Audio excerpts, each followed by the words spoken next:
Welcome, everyone, and thank you so much for joining us for Financial Narrative. Today's session is creating compelling content in challenging times, and we have two great speakers that are going to lead a conversation to discuss exactly that. Before I introduce our speakers and get the session all kicked off, I want to thank everyone for joining us for this Financial Narrative session. Financial Narrative was created as a forum for discussion, for ideas, for exchange of thoughts between communications professionals and marketing professionals. This is your forum, and we encourage you to let us know what you would like to see inside of this forum, what type of topics, what kind of discussion, so that we can make sure that that's part of our programming. This time we're going to do something a little bit different, and to that extent that we want to encourage more discussion and dialogue, we're going to ask everyone to please submit all their questions via Twitter. If you can, please navigate over to Twitter and go to @FinNarrative and submit any questions that you have about today's session, or if you have any thoughts about topics or any other discussion, @FinNarrative is the best place to do that. And we'll be able to bring those questions live and into this session. And so with that, I'd like to introduce today's speakers. I'm very excited about this one. Joining us to lead this conversation on content is Caleb Silve. Caleb is the editor-in-chief of Investopedia, and he brings to that role years of extensive experience with CNN, most notably before this, and he's done a number of other things with NBC, MSNBC, ABC Radio, Marketplace, Cheddar TV, you name it. Caleb is an absolute expert when it comes to content creation, and guiding him on this conversation is my good friend, Alyssa Gilmore. Alyssa Gilmore is the global head of communications for Bloomberg Financial Products, and in that role, she leads an international team that promotes the entire brand's achievements through media relations, content creation, third-party influence, and advocacy. I've worked with Alyssa now for about 15 years in a number of different capacities, and I'm really excited for Alyssa to lead this conversation with Caleb. And with that, I turn it over to our two panelists to talk about creating content during these times. Thank you so much, Eric. And it's a pleasure to see you again, Caleb, and to be speaking with you today about how the current climate is affecting financial communications. Thanks for having me. It's a pleasure to be here. Love having these conversations, and what a time to be in business news and in financial content. The world is changing so fast, and we're right here in front of it. It certainly is. There's that, the word that gets thrown around all the time is unprecedented, and it certainly does feel like we've had sort of a seismic shift in the news cycle and in how financial communicators and marketers participate in the broader news. So given the current news cycle and how saturated it is with one crisis on top of the next these days, even within the financial sphere, what shifts have you seen in the way that financial marketers and communicators are producing content? Right, great question. And I've actually been having a lot of these conversations with financial marketers and industry professionals over the last several weeks, because many people came into 2020, financial marketers in particular, with a very distinct plan about how they were going to approach the year. They knew the economy would be slowing, but they certainly didn't expect this. They knew fixed income would be a more important conversation to be having, but they didn't expect this. They knew ESG would be an important conversation to be having. They were all kind of pushing that if you look across the spectrum of financial services. Then the pandemic hit and everybody had to throw out the playbook. But one of the key things that I've noticed and what they've been telling us is that they went from talking about performance and boasting about their performance over the last couple of years, early in the first part of 2020, to talking about protecting people, to talking about helping people through the crisis. So they stopped boasting about what they've done and their track records, and they started concentrating on, this is a serious time to reconstruct, to defend your portfolios, to rebuild if you've lost money. So it went from a very aggressive to a very defensive, let us help you type posture. It's so interesting, and you see that everywhere, not just in the financial sphere, but everywhere. You're seeing a huge shift in communications, I think, to just recognizing the realities of today and understanding where your audience, where their experience is as well, right? And I think one of the things that we've really seen most recently is this shift to discussing issues, right? And when it comes to some of these issues, based stories that are touching on our industry, how do you think marketers and communicators can best walk the line between capitalizing on a story without appearing insensitive to the issue at hand, right? You want to speak to it, but it's tricky, isn't it?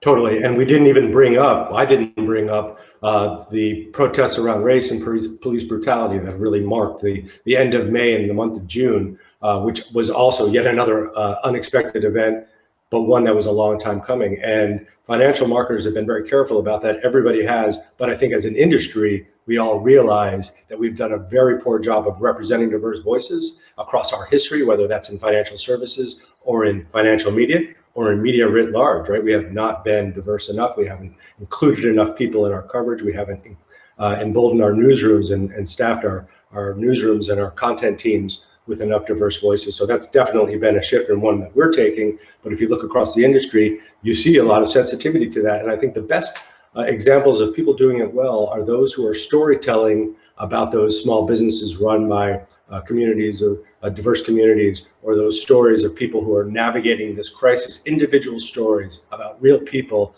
facing all of this, whether it's racial injustice or whether it's an economic setback due to the pandemic. You see this personalization of storytelling, which I think is super effective and kind of right for the moment, because there's so much bad news swirling out there that we have to get inside to talk about what's impacting each person individually, because it's very different. But this is this common denominator. We're all facing the same thing right now, so we can relate to it. Yeah, absolutely. Do you think it comes across as completely tone deaf if you produce content right now that has nothing to do with the pandemic or racial diversity? It depends on what you're talking about, but let's say we're talking about, if you look at financial TV, for example, I spend a lot of time on it and watching it.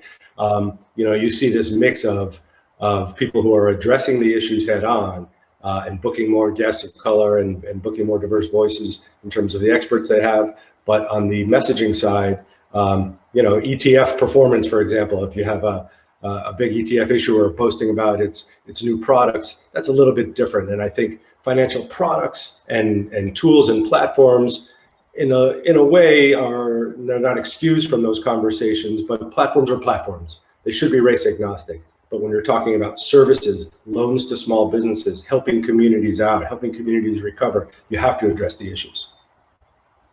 So it sounds like you're actually leading into the flip side of this, which is that there are potentially some newly opened opportunities to discuss finance in a way that maybe we haven't before. What would that look like to you? Well, you got to start with the basics, and the basics begin with financial literacy. This country is terribly underserved when it comes to financial literacy, yet we're one of the richest countries in the world. Half of the United States, half of the population is somehow in the stock market one way or the other, actively or passively, but we don't teach financial literacy as a requirement in high school. So you got to start with that. But you also have to realize that people have very different experiences with the financial services sector, depending on their race and their background. So I'll walk into a bank and probably get a loan, good credit. I won't be scrutinized as much, but somebody of color is not going to have that experience, and they haven't had that experience for decades, forever. So you have to be sensitive to that. You also have to be sensitive to the fact that the recovery is very unequal. So the investing class is doing quite well here, and the rich are doing quite well here. And that's usually how it goes when you have these crises and recoveries. We saw it in 2008 and 9. We're seeing it today. We saw it in 99. So you have to try to push those messages for an equal recovery that addresses all people, because we're not seeing that right now. That makes complete sense. And it does sound like a really interesting opportunity for financial brands to make a stand. Let's switch gears for a second, because one of the other side effects, I guess, of the global pandemic is that a lot of the world has been working from home, right? Spending a lot more time in front of screens. We're constantly connected digitally. The amount of content, presented over these screens has exploded to the point where it's really hard to grab people's attention, Right. So if you're spending all this time to think, carefully about crafting your content and addressing issues in an authentic and meaningful way, how do you get people's attention? What types of content are most effective right now? Good question, and something that all publishers are struggling with and financial marketers are struggling with, because we are getting bombarded with messaging, between Zoom calls and just the regular day-to-day and everything else that we're doing. There's a ton of that going on. But I think that this point stands no matter if you're in a crisis or in general. Consumers of financial media or marketing want to be smarter. They want to know that they're smart and they want to become smarter. So if you can produce content that helps educate them, but also nods to the fact that they may actually have an idea of what's going on, but challenges them to think about things differently, I think that's super effective. And you can do that through little videos, short snackable videos. You can do that through quizzes. You can do that through surveys that actually tell people about themselves. I think people never get tired of learning about themselves and about their neighbors. So I find that that's been super effective, whether that's being produced by a publisher like Investopedia, or whether that's being produced by a Fidelity or a TDA, or I think John Hancock had a survey this morning. All of those surveys that tell us about our situation and where it could go from here, or how each individual is experiencing, that also educates us. I think that's the win right here, versus trying to stuff marketing messages about living your best life, or getting to your golden years, or running down the beach with your kids and your dog because you've made it. I don't think that's working right now. I think what's working is make me smart enough to approach my particular situation right now and get better because of it, even though we're in this downturn. Yeah, well, running on the beach with your kids and dogs might just mean that your lockdown was lifted these days, right? Correct. So you alluded to a few brands, I think, that you said are striking that balance really well. Is there anyone else out there, brand or individuals, who you really think are breaking through especially effectively right now, and what makes them stand out? Sure. Well, you have to look at some of these consumer discretionary retail brands that were able to survive this. We saw Brooks Brothers, which has been around for 202 years, file for bankruptcy yesterday. Obviously didn't make that pivot. But then you look at the companies that are making that pivot, whether it's a Peloton, right? A product right for the moment, right for its time, was having incredible brand problems at the beginning of the year with some poorly chosen social media ads that didn't bounce very well. But then you see them become the product for the moment and then expand their services to build community, and then build community around this thing of getting healthy now that we're kind of locked down at home. Don't waste the time, use the time to better yourself. So that's online classes, that's tack on acquisitions that make the user experience better. I think about them a lot because that brand was really having trouble coming into the year, even though everybody kind of liked it. Now it's become ubiquitous. You think about a Zoom platform, obviously. That's a platform that has become ubiquitous right for the moment. They don't market much because they don't have to. But then you look across financial services and you see the brands, especially the ones that are at the community level, not the big Wall Street firms that we really don't have touch with, but the banks of America, even the Wells Fargo, which has had a lot of brand trouble, focusing on the community, focusing on rebuilding small businesses, focusing on actually helping people navigate the crisis. That messaging actually works. Great. It's fascinating to see the consumer brands really taking on new life in this environment. I'm with you. I think that the Peloton story is one of the most interesting brand stories I've seen in a really long time. So let's talk a little bit more about stories in general. I mean, you're a former reporter. You're now the head of your own media outlet. I think you do a great job in your newsletters of presenting interesting stories. So what kinds of stories are really attracting your attention these days? What are the things that you want to promote the most? Well, we're focused heavily on income inequality and trying to represent more diverse voices across our coverage and what we talk about. So here's an example: the monthly jobs report that was out last Thursday, actually, for this month. For years and years, and since the beginning of the Labor Department's report, it's always been the top line number and the unemployment number and the hours worked and the wages. but it hasn't focused as much on race and where that recovery is happening. So we've spent a lot of time over these last couple of months through these job reports and even the weekly unemployment claims, looking at really who is being impacted the most, why they're being impacted the most. When you look at unemployment, of course, Black unemployment, Hispanic unemployment has always been higher than white unemployment. They're a little bit closer now, but that recovery from 16.8% Black unemployment in the 2008-2009 crisis, we're back at 15.8% for them, and it took 10 years to work that down. So talking about that and why, where is the majority of African American and Hispanic populations working? They're working in the services industry. Those are frontline industries. They're having health issues. They don't have health insurance. So that story is not one that gets told very often. Also, the story of the personal. The economy is in a lot of trouble, but the personal finance economy of individuals, what we call the real feel economy of how it's impacting person to person, is much more interesting than the broader picture. You need the broad picture, you need the top line number, but you have to tell the story of the individuals facing it. It's more relatable, it's more interesting, and it's more important. Yeah, I mean, a lot of what we do in the financial industry as communicators and marketers is business to business, as well as, the more consumer facing stuff. When you think about business to business communications in the financial sphere, how do you think that's being impacted right now? Obviously businesses are full of people, and there's a degree to which you can speak to that. But do you feel like there's anything different in business to business and finance as opposed to business to consumer?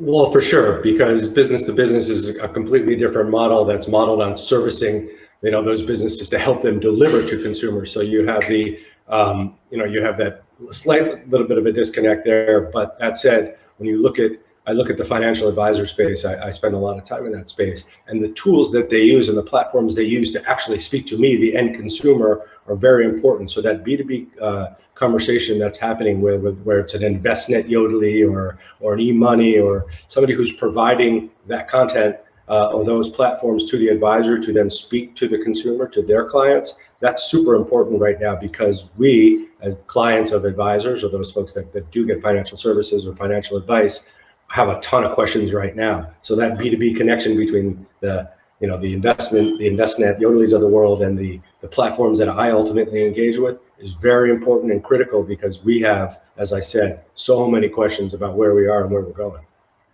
Yeah, and so few answers, right? One of the things that I've been thinking about recently is, to what degree when there's so many things that are uncertain, right? When there's so many crises that we're not sure the resolution of yet, to what degree do you have to be sort of the all-seeing, all-knowing brand versus just the empathetic and anticipatory brand, right? Understanding what questions your clients are going to have and preparing yourself to answer those. And it's a very different approach. Have you seen any examples of brands doing that particularly well? Yeah, iShares is doing a great job of that. That's the ETF issuer that's part of BlackRock, one of the bigger ETF issuers out there. I just interviewed Alex Craddock, their CMO, their global CMO. They came into 2020 with a whole brand pivot, friendlier colors, friendlier messaging, instead of this, part of BlackRock, which is more of an institution on Wall Street. iShares wanted to communicate more effectively to the end consumer, and they also wanted to sort of change the way they looked and feel. Then the crisis hit, but because they had already pivoted to a more friendlier, if you look at the marketing set, it's a different color scheme, it's different people who are giving you the message, it's a whole new social media way of talking to their consumers. They've made that pivot very well, but they also do something that all marketers need to do, which is look at the data. They were looking at the data from their customers, whether they were financial advisors or users like me, customers like me, looking at where we wanted to put our money or the questions we had about ETF bonds, because ETF or fixed income bonds, because the Federal Reserve obviously is getting involved in that and interest rates are at zero, or ESG was a big theme for them. They knew that was going to be a big theme coming in. It actually exploded as people started to rethink about where they wanted to allocate their money more consciously. So they've listened to the data, they'd already made a little bit of a pivot, and then they went all in with this messaging and this new feel. So conversely, where have you seen like significant missteps in that? I think frequently about how some brands have been accused. You mentioned ESG of greenwashing, right? In time of crisis, maybe there's like care washing, right? So, have you seen any really egregious examples of that we can tar and feather folks right here on this session today? Yeah, I've seen it across some consumer brands, and the internet and Twitter and social media is ruthless, so those don't last very long before they get excoriated. So you've definitely seen that there. In financial services, I think brands have been pretty careful. Either they pulled spend automatically because they were unsure of what was going to happen. And remember, a lot of these financial services brands are TV advertisers, and a lot of them are sports advertisers. No live sports, no advertising. A lot of that shifted to digital. In digital, it's easier to pivot more quickly. You can change your messaging more quickly. So any of those brands that misstep there, we're able to get back and we're able to change that very quickly because the internet is has no patience. So I've seen that a few times. I'm not going to name names in particular because they don't last very long. But you don't really have a lot of leeway right now with consumers or mass media if you step out of line with the messaging. Yeah, it's a great point. It's 15 minutes of shame instead of fame, right? So we've actually gotten a couple of questions from our viewers. So let me turn to those for a second. So our first question is, you've mentioned Peloton as a brand that had a big turnaround. Any financial brands that have had similar success with turnaround messaging? Good question. I think that if you look at Bank of America has done some important messaging. They're the biggest retail bank.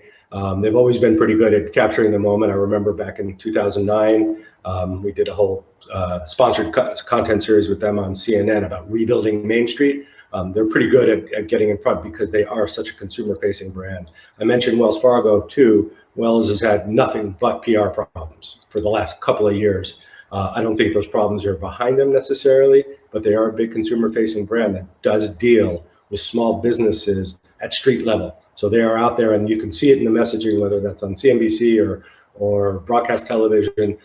They have changed their message to be the more friendly, we're here to help type brand. We've been doing this for years, and we're here today. We're not going anywhere. I don't know if that will change or make people forget about some of the abuses of the past, but the messaging is right for the moment. And you can see that in a couple of different ways. And then I look at, as I mentioned earlier, the Fidelities and the TDAs of the world who are doing bespoke studies on their audiences, on their customers, and then putting that data out to give the financial media a sense of where people are putting their money, what the behavior is. And I think behavior is such an important thing to study right now because you say unprecedented and you could put in front of about 50 other words, unusual, unfathomable. It's all unusual right now. So those brands telling people what folks are actually doing with their money and what the sentiment is very powerful right now because we want to feel that connection. Yeah, absolutely. We have another question here. I just want to remind the audience, please share all your questions on Twitter. Just tag them with @FinNarrative, and then I will ask Caleb your questions. All right, so here's another one that came in. I think this is a really good one. What do you think storytellers should be planning for as we move out of the COVID crisis? Volatility. I don't think we're going to move out of it as quickly as people think. It'll always sort of be around us, at least for the next couple of years in some fashion. But we are in a period of reconstruction, rebuilding. A lot of people lost a big chunk of their portfolio. A lot of people lost their jobs, or they lost hours worked. They lost meaningful parts of their income. So resetting of our financial lives is kind of paramount right now, whether you are doing well and you haven't lost your job and you've been able to work from home, but you realize that times are going to be uncertain going forward, or whether you've lost a lot and you need to almost start from scratch and get out of debt and start rebuilding your financial foundation again. Those two messages are really important right now. It's about protection. We can look at the shiny object of the stock market and see it going up every day and the NASDAQ making records, not connected to the economy at all right now, right? Divorced completely. They don't always walk hand in hand, but usually it's a little bit closer than this. They're on two different beaches right now, heading two different directions. But the personal, real feel economy, what people are feeling on Main Street, or even in the C-suite is important in connecting with them about let's rebuild this now. We've been sort of upended. We have to get things back together. Let's go step by step and make sure we understand the process. We want to make sure people understand the role of financial services and the role of financial literacy in their lives. It's been ignored for far too long. So I think that's the key messaging here. Yeah. So you mentioned a few minutes ago about Wells Fargo and turning to sort of this narrative about, we've been here for so long, we're trusted. This next question from our audience, and I think delves into that. The question is, COVID has made people seem more keen towards institutional organizations. So what does that mean for fintechs versus traditional banks and how they market themselves? Yeah, I don't know if I fully agree that it's made people more loyal or more into those institutions themselves. We haven't had a crisis. The crisis is dissimilar to 2008 and 9, where it kind of started in the mortgage system, but really ran through the banks because of bad behavior. We don't have people necessarily turning on the banks quite yet. So because the bailouts have, and the stimulus packages have helped the financial system out a lot, we may end up seeing that. But in general, I think the fintech platforms have a great opportunity here, right? They were born out of the financial crisis of 2008 and 2009. If you look at the Betterments of the world or the Wealthsimples of the world or the Personal Capitals, that's where they came from, because people were so upended by that crisis, and we became a mobile-first platform when we got the iPhone in 2007, 2008. So these platforms are very mature right now. A lot of them have pretty big customer bases. I think it's a great time for them. And you look at the ones that are doing it super well. I mentioned Betterment. I mentioned Personal Capital, because if you look at those platforms, if you're a customer of them, or even if you're playing around, they are very good at helping you set goals and then stick to them and give you these technological nudges to make sure that you stay on them. And they've perfected that over the years. This is their moment right now. And I encourage all fintech companies to embrace the moment and be much more present and thoughtful in terms of their user interfaces and the way they communicate with their customers. Now, what if you weren't born of the crisis? What if you're a new company? What if you're launching new products or services? Our next question from the audience deals with this. If you're working on launching something new right now, what advice would you give on how to do that in a way that feels sensitive and timely? You have to be, of the moment, and you have to anticipate user needs. You can't just create the next tack-on fintech solution that will help me balance my crypto portfolio, right? Plenty of that out there. That's not top of mind. What's top of mind is, do I have savings for 6 to 12 months? How do I restructure my own personal balance sheet or my household's balance sheet to make sure that we don't get rolled over in this wave? So you have to be conscious of what's happening. Now, there are people trading the stock market, new traders to the stock market, crypto enthusiasts. You're always going to have that population of people. If that's what you're attacking, if you're a Robinhood, or if you're an eToro or a fintech platform that's addressing some of that sort of on the edge type stuff, that's one thing. But if you're trying to mass market media fintech solution, you have to be very conscious of what's happening with consumers right now, and you have to be very targeted at those that you're aiming for, because again, this is not an equal recovery. This didn't impact everybody equally. So you have to be sensitive to who you're addressing and the problems you're trying to solve. And I think there's room for it, but if you're disassociated with what's happening right now, you're not really going to have a chance. So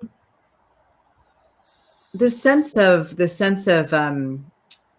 people being affected by crisis differently, that also means that people are going to be have different levels of reception to the stories that we might want to tell them, right, as financial marketers and communicators.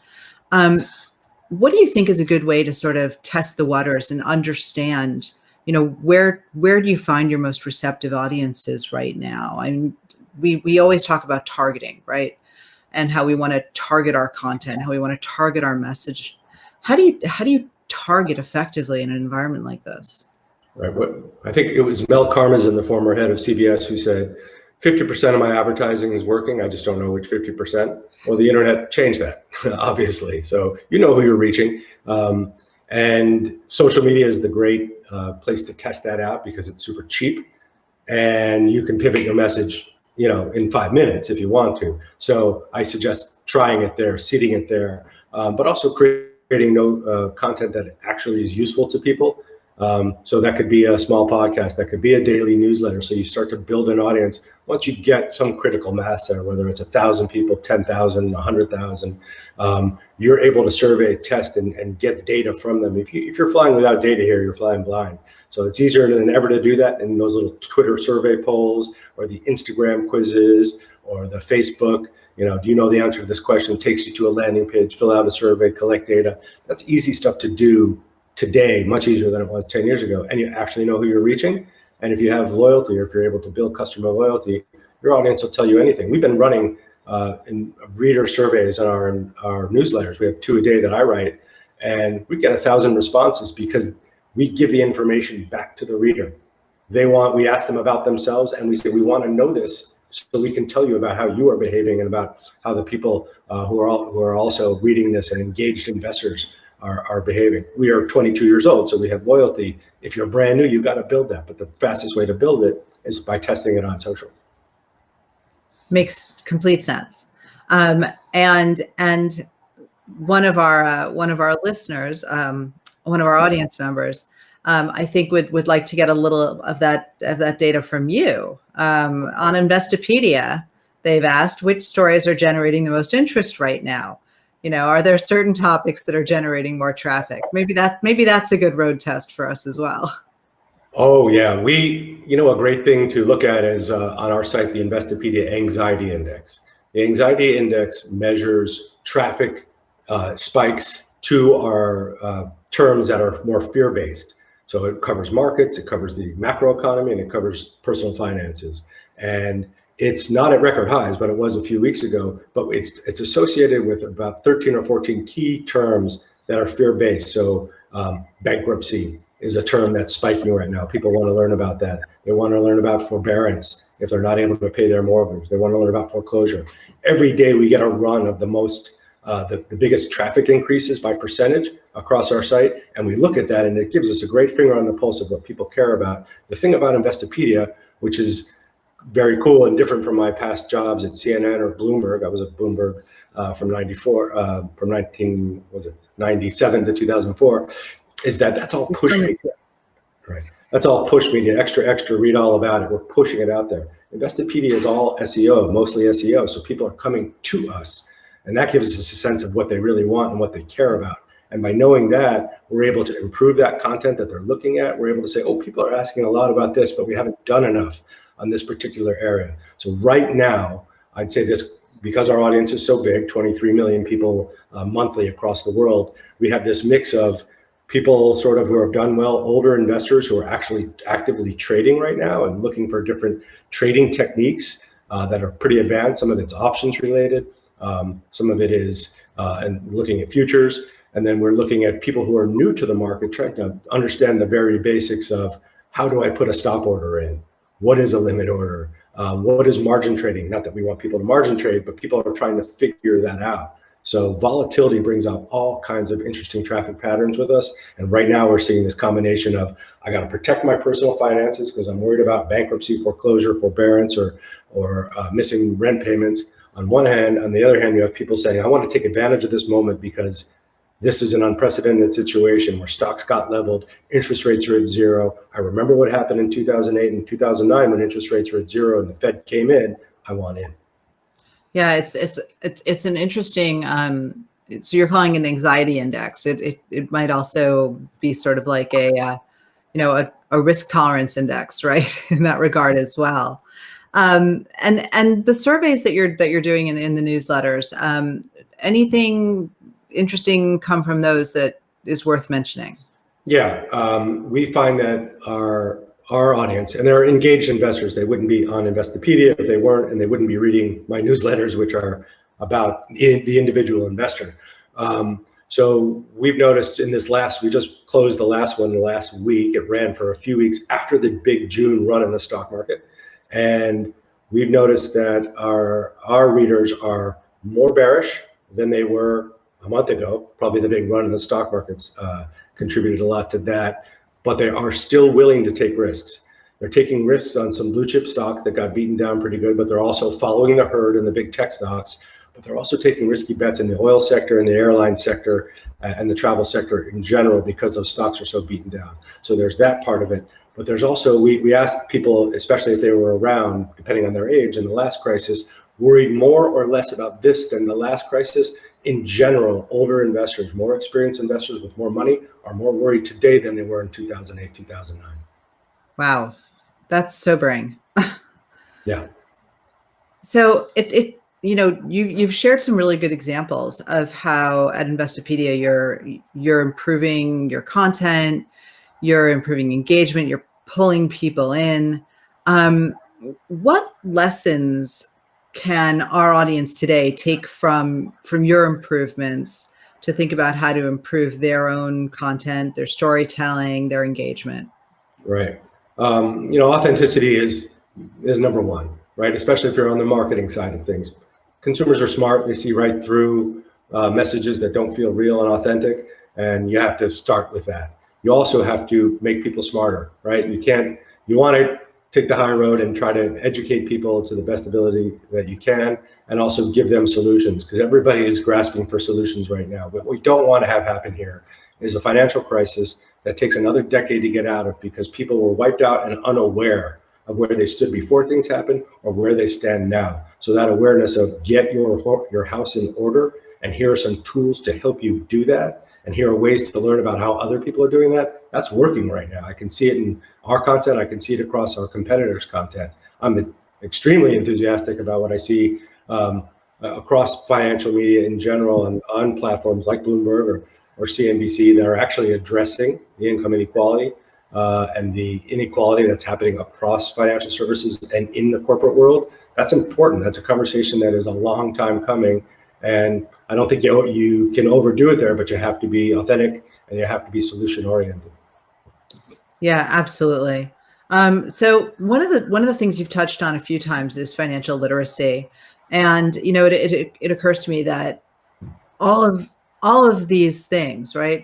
Even down to authenticity around issues, becomes really, really difficult when your audience isn't as educated as they need to be about what you do and why you do it, right? So, we had a question come in on Twitter about what responsibility do financial brands have to offer educational content at this time, and I might strengthen that question a little to say, what responsibility and opportunity do financial brands have to offer educational content at this time?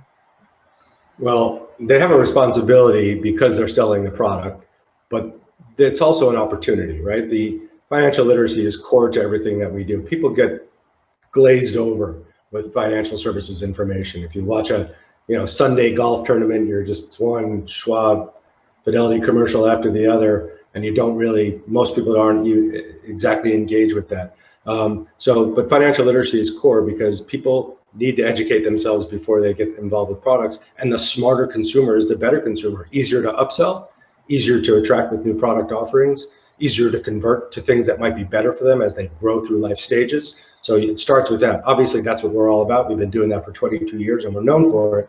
And that's a helpful place to be. But if you look across all the big brands and even the sub brands like a Marcus by Goldman Sachs, or if you look at a Ally, they are doing a ton in financial literacy because they want their customers to know what they're getting involved with.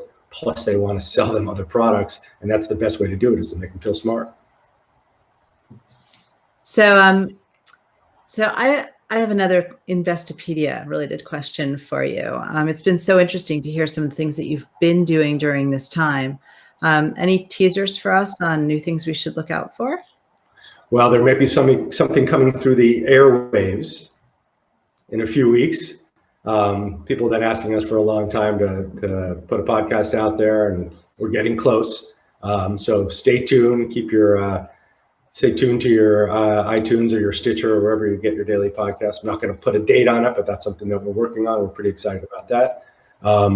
We also are working hard on our diversity initiatives too, and that's I'm not just saying that cheekily. And I've been in this industry for 24 years, very underserved there, and we can do a lot better. We have to do a lot better, not just in who we're talking to, but who's actually talking to those people. So we're beefing up, and we're adding writers and experts to help us with that content. We have to do more there. So that's an ongoing process. That's not a summer project. That is a going forward project for us forever. We're also going to release the results of our latest reader survey, and I'm pretty excited for that. And we're adding more and better tools to Investopedia, because I think one of the ways that people really learn is by doing. And whether that's in simulation, whether you're kind of how much money do I need to retire type calculators, or our stock simulator that has 100,000 new visitors every month because they want to learn how to trade. I think the better tools that you can provide along with that good core financial education, that really equips people to get out there in the real world and invest, save, plan for the future. They have to touch it. They have to be able to play with it. We are very tactile in the 21st century, and so we're creating better tools to address that.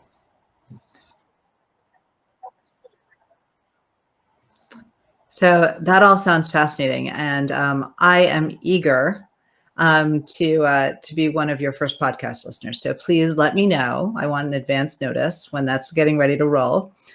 So as we wrap up, one more question for you. We've covered so much in this session. If you could just crystallize 2 or 3 takeaways, tips that our audience should keep in mind as they go away from today's session into their day and think about what they might do differently. Right. Be authentic, be helpful, be solution oriented, be true to your brand, and use the data from your audience, from your customers or your customers' customers to help you make smarter decisions. It's okay to ask consumers or customers or clients, what do you really want? What are you really trying to do here? What are your needs? We know that because people ask us the question, right? We answer questions, but if you're out there pushing content out of the world, whether you're financial media, financial services, or a marketer servicing those clients, you have to listen to them and to know what they want, not sit back and try to anticipate their needs because you know which way the wind's blowing. Nobody knows which way is the wind blowing right now. So listen to your customers because they're going to give you the best sense of that. Terrific. Thank you so much, Caleb. It's been such a pleasure speaking with you today. Thank you. I really enjoyed it, and I appreciate you having me. And thank you to the Vested team for putting this together too. All right, back to you, Eric. Thank you, Alyssa and Caleb, for that fascinating, engaging conversation, and for all of the great tips and ideas that you've given to the audience about content, particularly in this age and as we look going forward. And thank you to all of our viewers for attending and for all of your questions and engagement on Twitter. If you want to continue the conversation, and if you'd like to learn more, and if you'd like to apply for membership, we'd love to have you. Please visit financialnarrative.org. That's financialnarrative.org, where you can learn more about Financial Narrative, and you can also see more about what's coming up in future weeks. We'll be holding a number of events from now until the end of the year on topics across the financial communication spectrum with some really interesting guest speakers. So we do encourage you to learn more, go to the website so that you can be part of that conversation. Again, thank you everyone for joining us today.